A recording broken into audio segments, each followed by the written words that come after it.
스테파니와 함께 떠나는 라디오 성지 순례. 안녕하세요. 이재경 스테파니입니다. 지난 한 주간 잘 지내셨는지요? 날씨가 참 덥지요? 모든 분이 시원하고 건강한 여름을 지내시기를 바랍니다. 오늘은 나바위 성당, 익산 성당을 둘러보겠습니다. 전라북도 익산시 망성면 화산리에 위치하고 있는데요. 요즘은 주소를 몰라도 나바위 성당을 인터넷에서 검색하면 위치를 비롯한 많은 정보가 쏟아져 나오죠. 저는 이 나바위 성당에 대한 추억이 있습니다. 어릴 때입니다. 초등학교 다닐 때 그곳으로 소풍을 갔었거든요.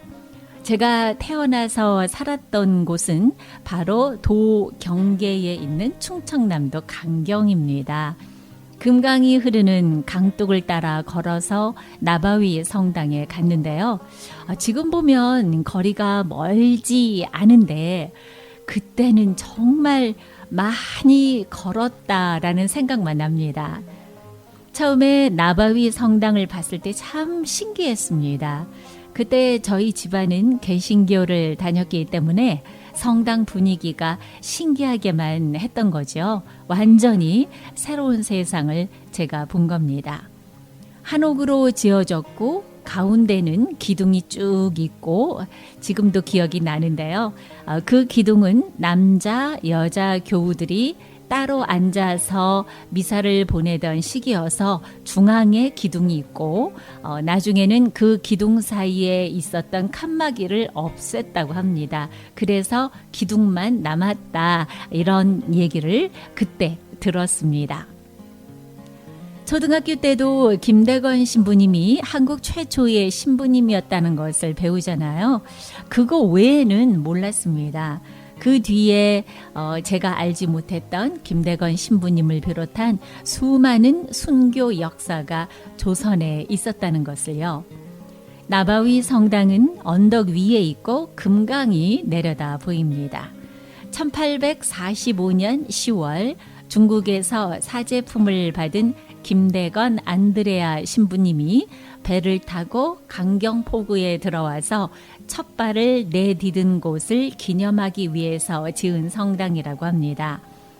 나바위 성당은 한옥 전통 목조 건물로 지었지만 1916년과 1917년에 증축 개축을 하면서 한옥 양식과 서양식 건축 양식을 가지고 있습니다.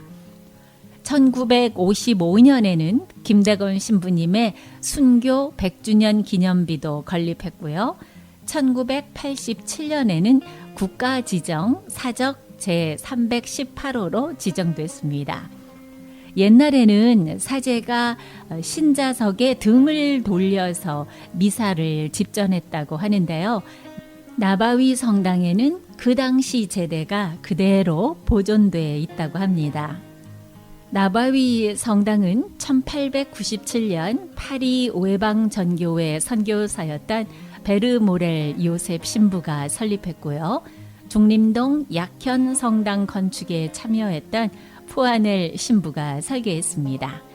원래는 화산 성당이라고 부르다가 나바위 성당으로 부르게 됐는데 이 나바위는 산 위에 납작하고 넓은 바위가 있다고 해서 나바위 성당이라고 했다고 합니다. 이 화산이라는 뜻도 역사에 한 기록이 있습니다. 자, 이 나바위 성당에서 북쪽으로 살짝 도 경계선을 넘어가면 충청남도 강경이 나옵니다. 옛날에는 금강을 끼고 상업이 활발했던 곳이죠. 조선 2대 포구 중에 하나였고요. 전국 3대 상업시장 중에 하나였습니다. 새우젓으로도 유명한 곳이죠. 그래서 김장철이 되면 강경 젓갈 축제가 있어서 많은 사람들이 젓갈을 사러 그곳으로 간다고 합니다. 강경은 또 제가 태어나서 자란 곳이기도 하거든요. 구글 지도를 보면서 고향 모습을 찾아보려고 하면 도로 모양이 완전히 달라져서 도로만으로는 위치를 찾을 수가 없습니다. 제가 살았던 집도 없어져서 제가 다녔던 학교를 봐야 여기가 여기구나. 여기에서 이 정도 가면은 내가 살았던 집이 있구나. 이렇게 밖에 알 수가 없습니다. 나바위 성당에서 약 4km 떨어져 있는 강경에서도 김대건 신부님은 사목 활동을 하셨습니다. 한 달 정도 사목 활동을 하셨지만 첫 사목지라는 역사적 의미를 가지고 있습니다.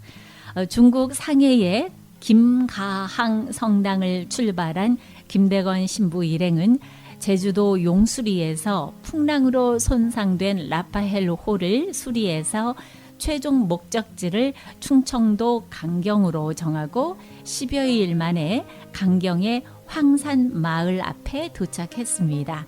제가 황산동에서 태어났습니다.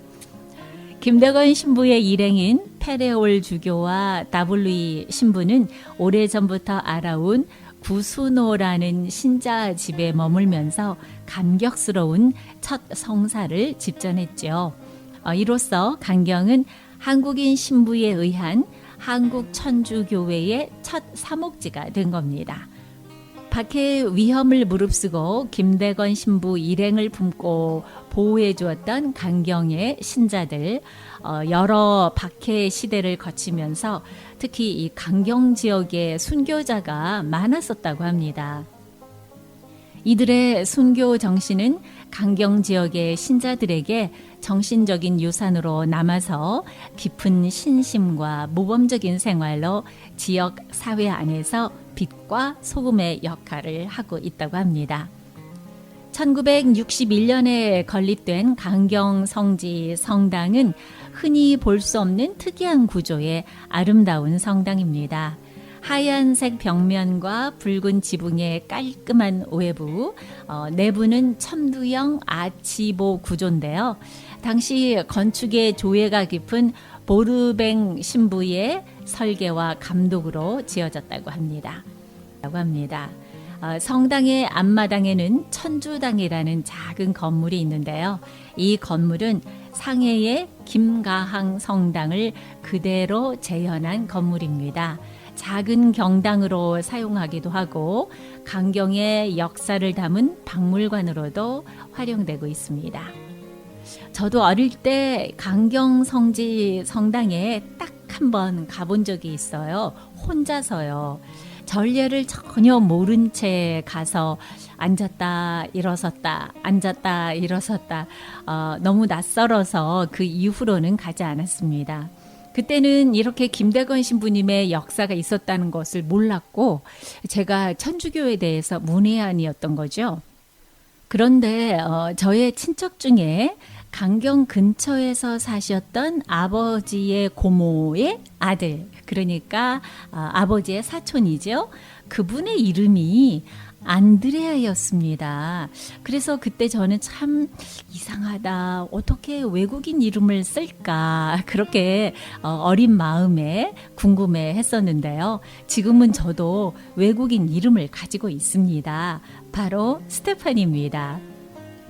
죽음에까지 이를 수 있는 고난과 역경에도 불구하고 오로지 하느님께서 주신 사명을 완수하기 위해서 믿음으로 이겨냈던 김대건 신부님의 발자취를 보면서 많은 것을 생각하게 됩니다.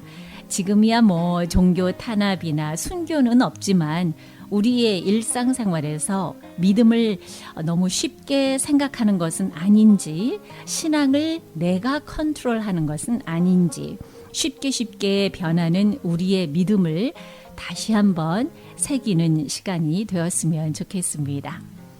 스테파니와 함께 떠나는 라디오 성지 순례, 항상 믿음을 잃지 않는 하루하루가 되시기를 바랍니다. 지금까지 이재경 스테파니였습니다. 감사합니다.